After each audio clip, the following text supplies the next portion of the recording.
Olá, pessoal, tudo bem com vocês? Vamos dar início, então, mais uma aula da nossa disciplina de administração de serviços. Na aula passada, nós falamos sobre administração de serviços da produção de modo geral. Lembra que nós falamos sobre o ambiente de produção, sobre os recursos a serem transformados e recursos de transformação que servem de entrada para que seja feito um projeto, melhoria, planejamento e controle. Falamos também sobre, aí em azulzinho, a estratégia de produção, algumas estratégias de produção, e falamos das saídas, né, que são os bens e serviços, no nosso caso, a obra, a edificação, e o papel e posição competitiva dessa produção e os objetivos que nós consideramos estratégicos para a produção, tá? Lembro também que nós temos um exercício para vocês fazerem, que fala sobre processos, sobre etapas de um processo para uma boa administração, que é o que a gente precisa exercitar para dar continuidade na nossa disciplina, tá? Hoje, nós vamos falar sobre a história da administração, como que surgiu essa denominação, administração de serviços, onde começou, como que foi iniciado esse processo, né, essa arte de administrar dentro das empresas, das construtoras, tá? Então, vamos lá, história da administração. Bom, iniciou-se mais precisamente no ano 5000 a.C., na Suméria. Suméria, que foi a maior civilização, né, na verdade a mais antiga da região da Mesopotâmia. Então, lá na Suméria, quando os antigos sumerianos procuravam melhorar a maneira de resolver os problemas que eles tinham, né, os problemas práticos, exercitando assim essa arte de administrar. Então, vocês percebam aí que 5000 anos antes de Cristo, lá na civilização mais antiga da região da Mesopotâmia, já se praticava a administração. Depois, Ptolomeu, né, que foi um cientista grego que viveu em Alexandria, lá na Alexandria, que é uma cidade no Egito, que era reconhecido por seus trabalhos em matemática, astronomia, tinha trabalho também na área de geografia, cartografia. O Ptolomeu, ele dimensionou um sistema econômico que era planejado, ou seja, não poderia ter se operacionalizado sem uma administração pública sistemática e organizada. Então, esse cientista Ptolomeu, ele tinha grandes feitos, né? Ele era reconhecido pelo seu trabalho. E além desse trabalho, ele dimensionou esse sistema econômico que era planejado e organizado de forma sistemática. Em seguida, na China, né, de 500 antes de Cristo também, a necessidade de adotar um sistema que era organizado, né, um sistema de governo organizado para o império, também fez com que eles praticassem a arte de administrar. Porém, pessoal, ainda além dessas origens, né, dessa história que eu falei um pouquinho para vocês, ainda temos outras raízes históricas que são apontadas. Então, as instituições otomanas, né, pela forma como eram administrados seus grandes feudos. Então, as instituições otomanas, elas eram do Império Otomano, que era um dos estados mais fortes do mundo, que englobava parte lá do Oriente Médio, leste da Europa e também o norte da África.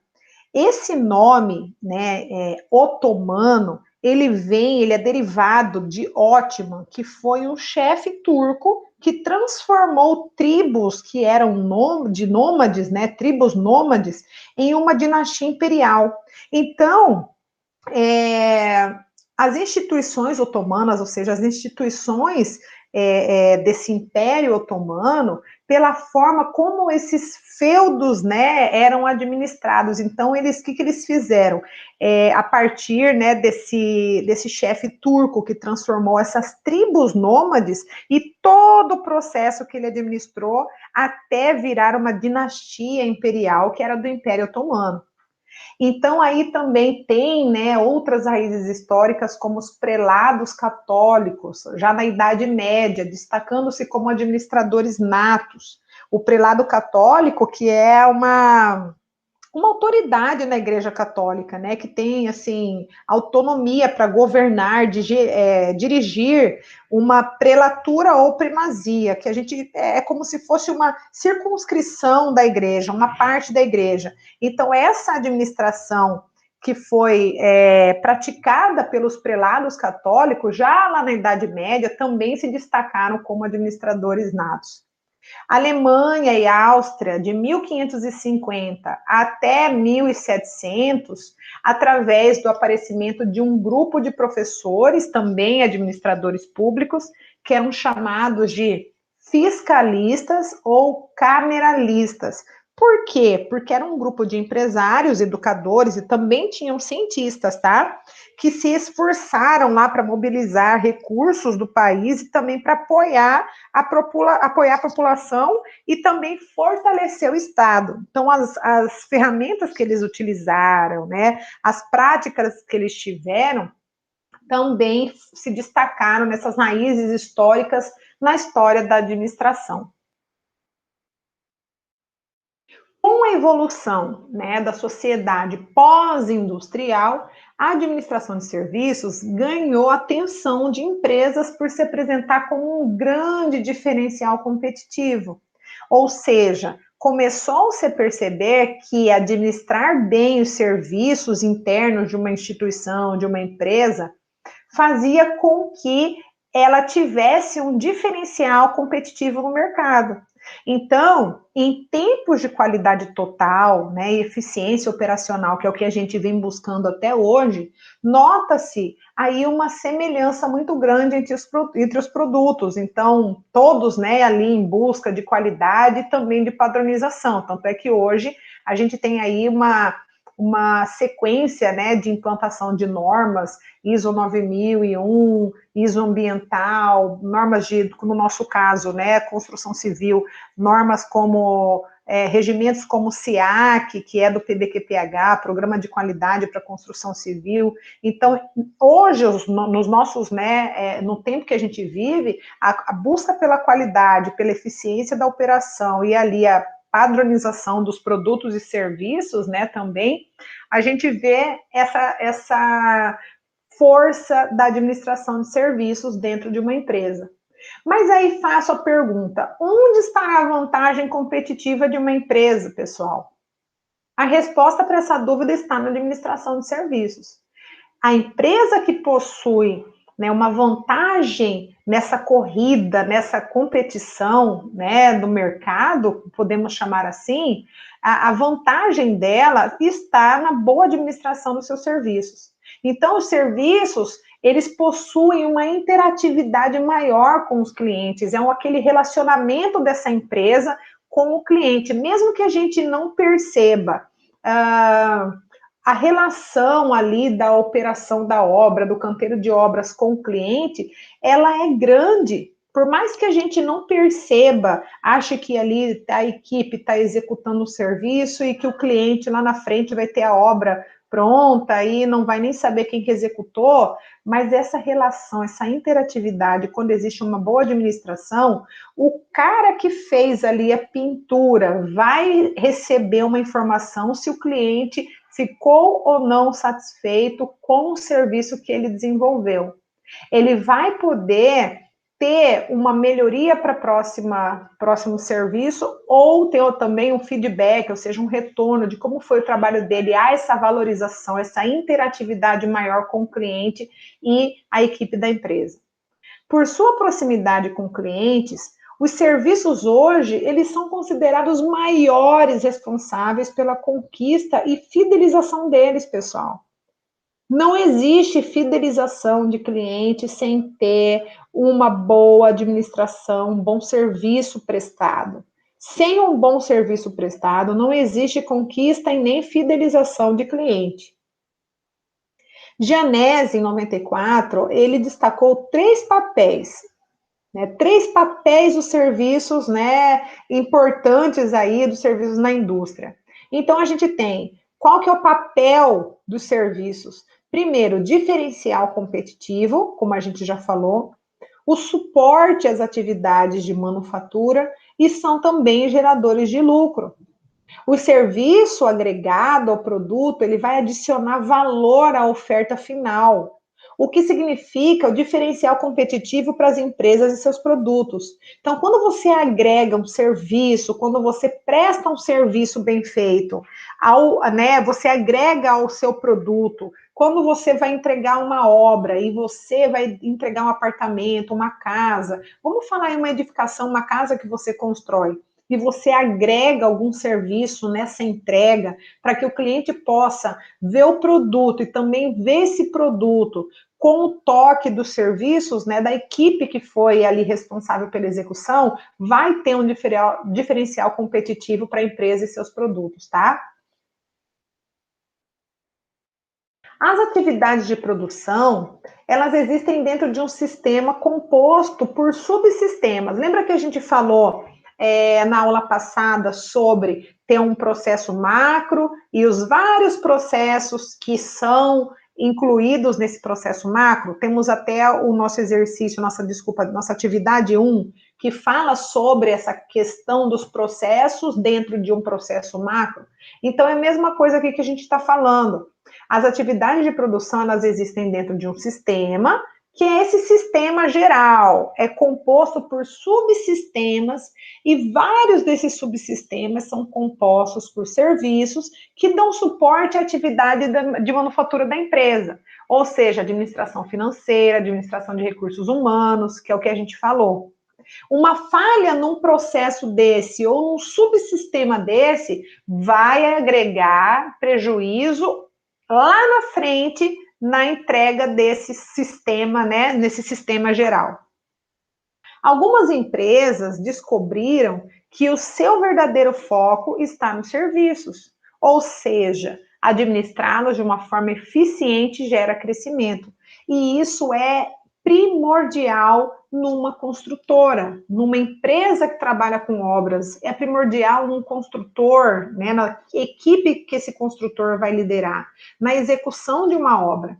Durante a execução de uma obra, nós, como responsáveis, como tecnólogos, como braço direito, como técnicos também, nós, como responsáveis pela condução, coordenação, gerenciamento de alguns serviços, de alguns processos, a gente precisa entender que o foco no serviço é o verdadeiro, né, motivo e também o verdadeiro contribuinte para uma forma de crescimento eficiente dessa empresa ou de sucesso na entrega dessa obra. Então, descobrir, ter como foco, né, essa questão da administração dos serviços, isso faz com que consigamos enxergar que a qualidade final do nosso produto, que é a obra, depende do que a gente faz durante esses processos. Então, administrar bem, com certeza nós teremos um resultado positivo no final. A administração de serviços, ela pode ser caracterizada pela presença e participação do cliente e seu papel em uma empresa é. Só um pouquinho. A administração de serviços, ela pode ser, ou seja, também é um fator que pode agregar, né, ou seja, pode caracterizá-la, a presença e participação do cliente. E seu papel em uma empresa é, primeiro, planejar propostas de serviços de forma a agregar valor aos produtos comercializados, objetivando a vantagem competitiva da empresa perante seus concorrentes. Aqui eu vou citar para vocês 3 formas que a gente pode caracterizar a presença e participação, né, do cliente dentro de uma empresa. Vamos falar de uma construtora, tá? Que é o nosso foco, construção civil, edificações. Vamos falar o seguinte, uma construtora, quando ela considera a participação do cliente, vamos falar aqui de 3 formas, vamos citar aqui a primeira.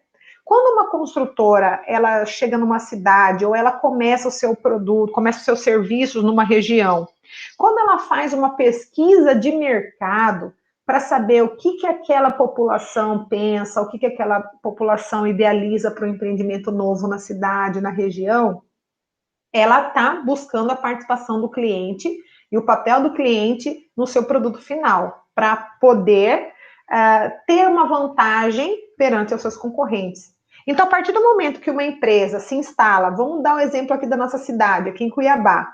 Uma empresa se instala em Cuiabá e ela faz um marketing ou faz um trabalho para identificar qual é o tipo de empreendimento que o cuiabano almeja, que o cuiabano tem vontade de morar, ela está buscando a participação do cliente para que ela possa, a partir dessa pesquisa de mercado, criar um empreendimento com foco no cliente que ele tem disponível hoje no mercado que ele está trabalhando. Então, esse foco no mercado caracteriza uma presença e participação do cliente. A segunda forma de garantir, né, essa participação aí do cliente é quando uma construtora, por exemplo, ela faz uma obra, ela entrega essa obra, vamos imaginar aí uma casa, ela entrega essa casa e ela faz uma pesquisa de satisfação na entrega dessa casa. Então, nessa pesquisa de satisfação, ela questiona itens técnicos, como, por exemplo, acabamento de piso, de revestimento, outros revestimentos, acabamento de pintura, acabamento na instalação de esquadrias, de louças, de metais sanitários. E ela também pergunta sobre as questões de prazo de entrega, qualidade no atendimento, outras questões para o cliente poder falar ali naquela pesquisa de satisfação tudo que ele sentiu satisfação ao receber e o que ele gostaria que melhorasse. A partir do momento que essa construtora ela pega esse resultado dessa pesquisa de entrega, né, dessa casa ou de várias casas, ela pega o resultado dessa pesquisa e ela consegue alinhar todas as coisas que ela atendeu à satisfação do cliente e permanece com isso sempre melhorando, e a partir do momento que ela pega tudo que o cliente falou que não estava satisfeito ou que viu pontos de oportunidade de melhoria e começa a trabalhar esses pontos de oportunidade de melhoria para outras futuras obras, essa empresa está considerando, né, a participação do cliente e o papel dele dentro da empresa. Então, a partir do momento que ele pega lá, vamos supor, entregou uma série de, coloca lá, 10 casas, e dessas casas, os clientes ficaram satisfeitos com a entrega, com qualidade no serviço, com o aspecto geral técnico da edificação, porém, tiveram aí 80% de insatisfação no prazo de entrega.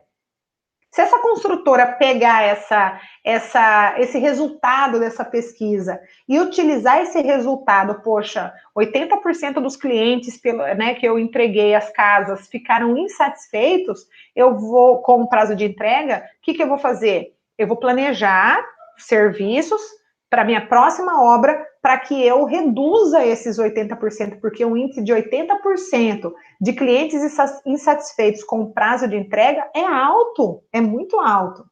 Então, ele tem que tomar ações, coordenar quais serviços estavam gerando mais atrasos, verificar se os atrasos nessa obra que ele entregou de 10 casinhas eram por conta dos serviços ou era por conta de atraso de material, quais foram as causas desse atraso que, né, culminaram aí, em qual processo que houve falha, que teve esse atraso. Então, ele vai trabalhar, administrar melhor os serviços das próximas obras para que não haja esse índice alto de insatisfação ou até que não haja mais insatisfação com relação a prazo de entrega, tá?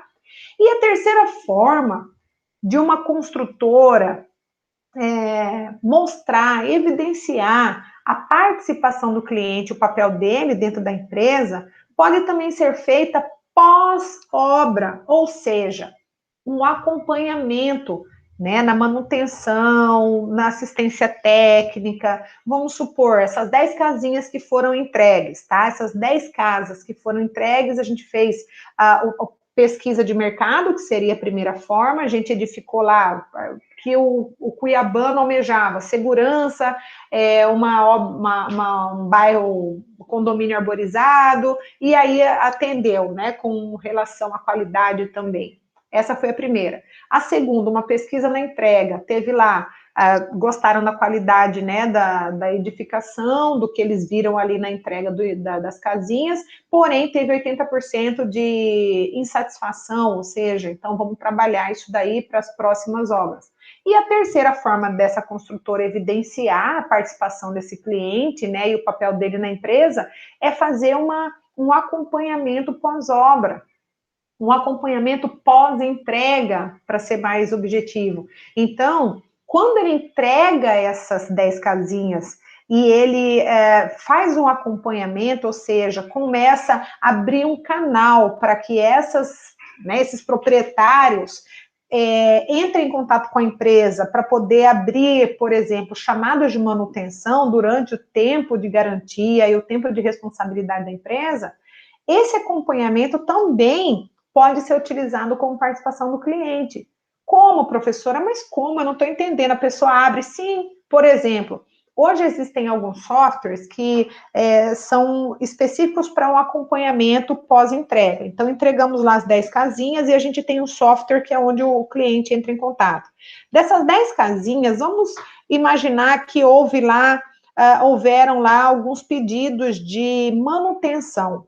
Quando abre o chamado de manutenção e é pertinente, imagine que desses chamados de manutenção, a gente tem lá manutenção por conta de instalações elétricas, manutenções por conta de chamados por questões estruturais, manutenção por conta de chamado por questões de infiltração, outras manutenções por conta de mau funcionamento de algum sistema dentro da casa. E aí a gente identifica que de todos os motivos ou todos os assuntos de manutenção, a infiltração tem um índice alto. Então, o que essa construtora vai fazer?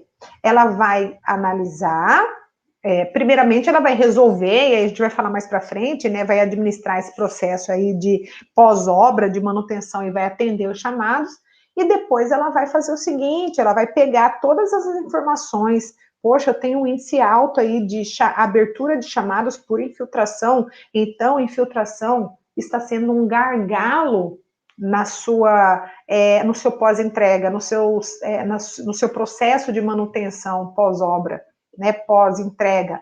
Então, o que essa construtora vai fazer? Ela vai tratar o que está acontecendo, porém, esses números da manutenção por infiltração, ela vai fazer uma análise.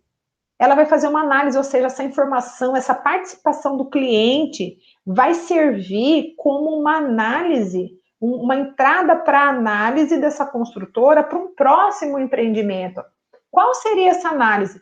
Por que está havendo um índice alto de assistência técnica, de manutenção por manutenção? Por qual é o gargalo? Por que durante a obra, o que está acontecendo, né? Por que está tendo esse índice alto e o que eu tenho que verificar durante a execução da obra para que esse índice possa baixar? Para que esse índice possa, por exemplo, chegar num nível aceitável ou até não existir mais. Então, eu vou analisar qual é a minha equipe de hidrossanitária, né, de instalações sanitárias na execução das minhas obras. Essa equipe está treinada? Essa equipe tem procedimentos que são fáceis de entender? Essa equipe está sendo preparada? Ou, se não for na equipe, como está sendo essa questão de aquisição e preservação do material utilizado nos serviços de instalações hidrossanitárias nas minhas obras? Primeiro, eu estou comprando um produto de qualidade? Eu estou armazenando esse produto da forma correta? Eu estou preservando esse produto dentro da minha obra de forma correta? As pessoas que trabalham na equipe de instalações hidrossanitárias estão manuseando bem todos os meus produtos, os meus materiais, os meus insumos para esse tipo de serviço? Então, eu tenho que fazer uma série de perguntas, uma série de questionamentos a partir dessa participação do cliente, que seria os chamados, né, de atendimento para manutenção, para infiltração, e a partir dessas perguntas eu vou tentar descobrir qual é a causa para eu administrar os serviços de forma mais criteriosa, para que esses serviços nas próximas obras tenham maior fiscalização, tenham maior controle, para que o resultado da próxima obra não seja como esse, com alto índice de manutenção, tá? De chamada de manutenção para o mesmo assunto.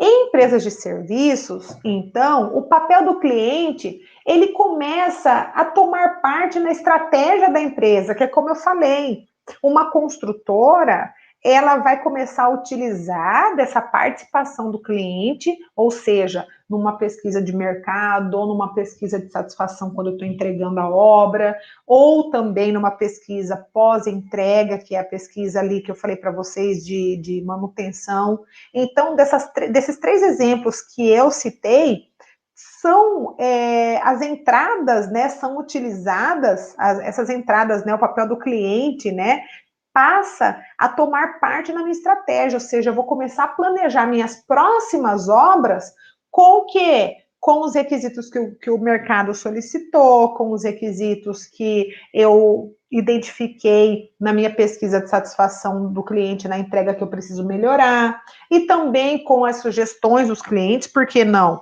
E também com o resultado das manutenções que eu tenho. Então, o papel do cliente passa a tomar parte na estratégia da empresa. Tudo que a empresa começa a fazer, começa a planejar, começa a buscar melhoria em função do que o cliente entrega para ela nessas 3 situações que eu falei. Na produção e controle da qualidade também, na satisfação e fidelização dos seus serviços, assim garantindo o crescimento dessa própria empresa e sustentando, ou seja, tendo uma vida útil através da comercialização constante dos seus serviços. Aqui que a gente vê a diferença entre empresas que permanecem, empresas construtoras que permanecem no mercado e empresas construtoras que, por algum motivo, por exemplo, chegam aqui na nossa cidade, na nossa região, e elas constroem um empreendimento e ali elas não ficam mais. Talvez não estejam tomando, né, essas análises aí, essa participação do cliente como estratégia da empresa. E outras que estão permanecendo no mercado, que tem aí uma base sólida aqui no mercado, façam isso, né? Tornam isso como uma vantagem competitiva da empresa. Então, pessoal, ter um excelente produto ou um ótimo serviço a oferecer no mercado é importante, sim, para atividades das empresas, das organizações. Mas sem um bom suporte interno, uma administração de serviços eficaz, com certeza muitos problemas surgirão. Em cenários do mercado competitivo e com tantas ofertas que a gente tem aí no mercado, ter qualidade total e eficiência também na operação, lá nos processos, se torna quase que obrigatório para as empresas se manterem competitivas. Administrar é acompanhar, é controlar, gerenciar, organizar, estar a par do negócio como um todo, ou seja, desse cenário da empresa. E, independentemente de qual a área precisa ser gerida, ou seja, coordenada, administrada, esse é um processo muito importante para alcançar as metas dessa empresa. Então, mesmo que o cliente adquira produtos em seu negócio, existirão em muitos casos, como entrega garantida, atendimento, entre outros pontos que fazem parte da administração de serviços, tá? Eu vou dar um exemplo para vocês do empreendimento que eu trabalhei, que tinha uma cobertura. Era um edifício que tinha uma cobertura.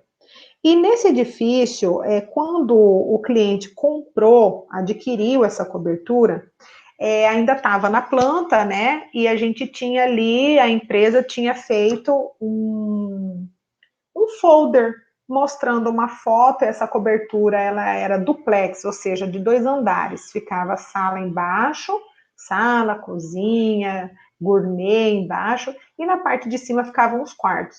E a escada era aquele tipo de escada caracol, não sei se vocês conhecem. E na imagem do folder estava uma imagem, uma planta baixa, assim, apenas, um desenho de uma escada em caracol, porém não dava para identificar o material dessa escada. E o que aconteceu? Quando foi executado esse empreendimento, esse prédio, e, por consequência, né, aí lógico, a cobertura, o que aconteceu? Chegou numa fase onde foi instalada essa escada caracol. E quando foi instalada, nós, funcionários da empresa, percebemos que essa escada era de um material que não era compatível com uma cobertura de um empreendimento como aquele. Era uma escada era uma escada metálica, caracol, com aquele piso que a gente vê metálico, que parece, deixa eu tentar aproximar para vocês o máximo, parece aquele piso metálico de ônibus, não sei se todo mundo conhece. E a escada era feita desse material. E na época foram feitos vários questionamentos, né? Como que um apartamento numa cobertura, um apartamento duplex, com um acabamento tão bonito, com um piso bonito, com um valor de venda, né, do imóvel, não tem ali uma escada que seja compatível com o apartamento. E, na época, a direção da empresa optou por deixar essa escada com esse material.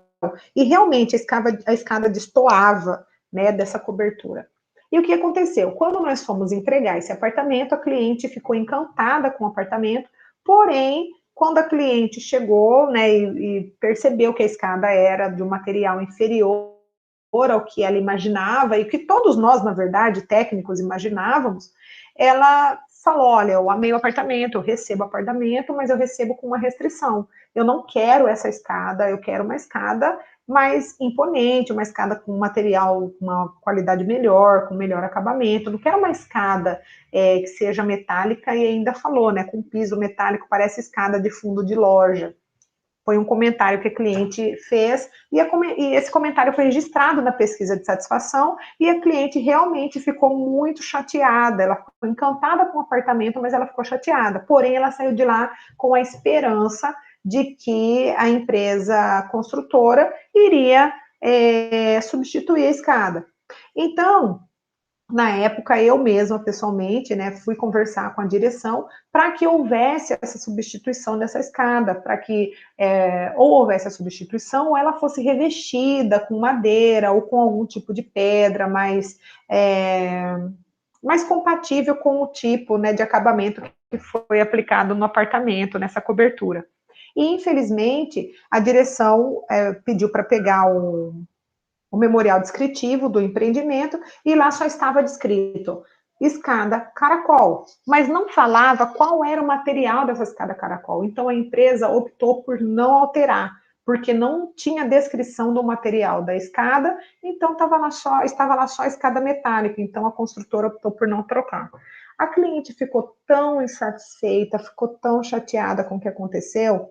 E eu me lembro que era uma cliente que ela queria morar ali, mas ela era uma investidora. Então, ela tinha interesse de adquirir outros apartamentos, outras unidades, né? Então, assim, esse caso foi um caso que adquiriu um produto, ou seja, um empreendimento, né, que ela imaginava na cabeça dela para morar, e que ela acabou depois de se desfazendo, acabou desfazendo o contrato, porque gerou uma briga, gerou uma indisposição entre a cliente e a empresa, e no caso, né, foi um caso de entrega de obra, atendimento também. Então foram pontos extra, né, que fizeram essa administração desse serviço de entrega ser de uma forma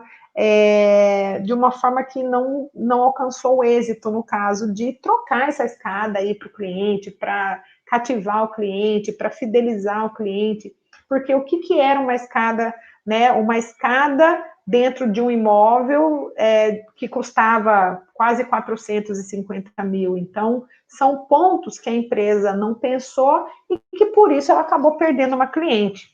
E aí, pessoal, em um caso, né? Então, a gente pode ver que isso daí pode ter ocorrido com outros clientes também. Mas aí eu faço a seguinte pergunta para vocês a partir disso que aconteceu. Todo esse combinado de fatores aí que a gente está falando que agrega e que traz valor, faz com que a empresa acabe fidelizando esses clientes ou então perca público, ela também pode ganhar detratores. O que é detrator nesse caso? A pessoa pode até sair falando mal mesmo e fazendo publicações e fazendo, tendo ações para que haja uma mancha na imagem da empresa ou desse empreendedor construtor, tá? E aí eu apresento para vocês duas imagens que eu queria comentar também para vocês poderem entender o porquê nós temos que administrar muito bem os serviços, os processos, os sistemas dentro da nossa empresa, né? Dentro da nossa execução de obra. Então, tem aí, um cliente satisfeito é o melhor marketing para a sua empresa. Então, eu tenho duas figurinhas. A figurinha da esquerda, que tem a seguinte informação. Um cliente satisfeito, ele compartilha a experiência positiva que ele tem, tá? Com 4 pessoas, com pelo menos 4 pessoas. Um cliente insatisfeito, ele compartilha a experiência negativa com pelo menos 11 pessoas. Vamos arredondar aí para triplo, tá? Então, uma pessoa, um cliente, uma pessoa que comprou uma casa que você fez, quando ela fica satisfeita, ela comunica aí para 4 pessoas, até 4, né? Pelo menos 4. E uma pessoa que você entrega uma casa e você não dá um bom atendimento, ou a casa não está com qualidade, ou você não cumpre o que você prometeu, você não cumpre prazo, ou você entrega com serviços com acabamento ruim, ou você não dá um atendimento pós-obra quando você recebe um chamado depois que você entrega, você pode ter certeza que ele fica insatisfeito e ele vai compartilhar essa experiência negativa com pelo menos 11 pessoas, ou seja, arredondando aí para o triplo de pessoas se ele tivesse satisfeito. Só que aí eu queria que vocês comparassem o seguinte, o passado e o presente. Essa imagem que a professora Valerie colocou aqui para vocês é uma imagem da época que eu comecei a estudar a parte de qualidade, gerenciamento de obras, gestão, administração de serviços, programas de qualidade, lá em 1998. Em 1998, um cliente satisfeito compartilha experiência positiva que teve com sua empresa com pelo menos 4 pessoas e um insatisfeito com pelo menos 11 pessoas. Era assim. E agora que nós estamos em 2020, pessoal. Em 2020, nós podemos verificar aqui, ó, um cliente insatisfeito compartilha essa experiência onde? Compartilha no Facebook, compartilha no WhatsApp, compartilha no Instagram. E você acha que vai atingir só 11 pessoas? Então, quer dizer, se hoje uma empresa, uma construtora, entrega uma casa, e quando ele entrega uma casa, ele entrega essa casa aí e ele não atende bem esse cliente, ou ele entrega uma casa com uma pintura mal feita, com piso mal assentado, com uma porta mal instalada, com uma instalação sanitária, hidráulica que não funciona direito, ou com uma infiltração e ele não atende, não resolve, se ele não trata bem esse cliente, e outros milhares de motivos ao entregar uma obra. Se ele deixa o cliente, né? Se ele faz algo com que o cliente fique insatisfeito, uma mensagem num grupo de WhatsApp desse cliente pode impactar muito mais do que 11 pessoas, gente, muito mais. Então, administrar bem os serviços hoje é muito mais importante do que no passado. Então, a gente vê aqui a diferença, né?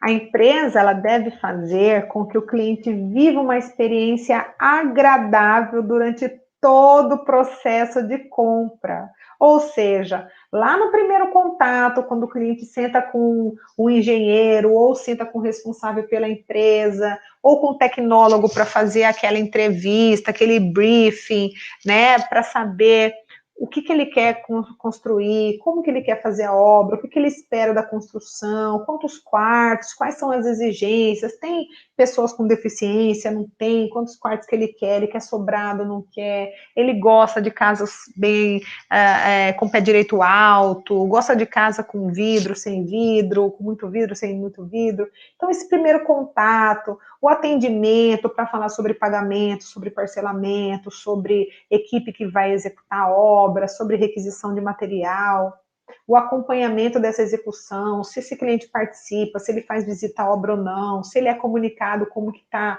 o andamento dessa execução, se está tendo atraso ou não, se está tudo ok com o material que está chegando ou não, e também a entrega, o pós-venda, verificar se o cliente está satisfeito, se não está. Então, tudo isso deve proporcionar uma boa experiência ao cliente, tá? Então, essa experiência do cliente hoje, principalmente, qualquer falha numa fase dessas aqui, pode gerar, como eu falei para vocês, uma situação de constrangimento para o construtor, para a empresa, para o administrador, tá? E aí a gente fala sobre os 4 P's da administração de serviços. Os 4 P's da administração de serviços, que são perfil, processos, o produto e as pessoas. Nós vamos trabalhar sobre esses 4 P's na próxima aula, tá? Eu também vou corrigir com vocês o exercício, a atividade 01. Eu peço que vocês façam essa atividade para que na próxima aula nós possamos corrigi-la, tá bom? Pessoal, um abraço para vocês, a gente encerra por aqui, a gente continua na próxima aula, tá?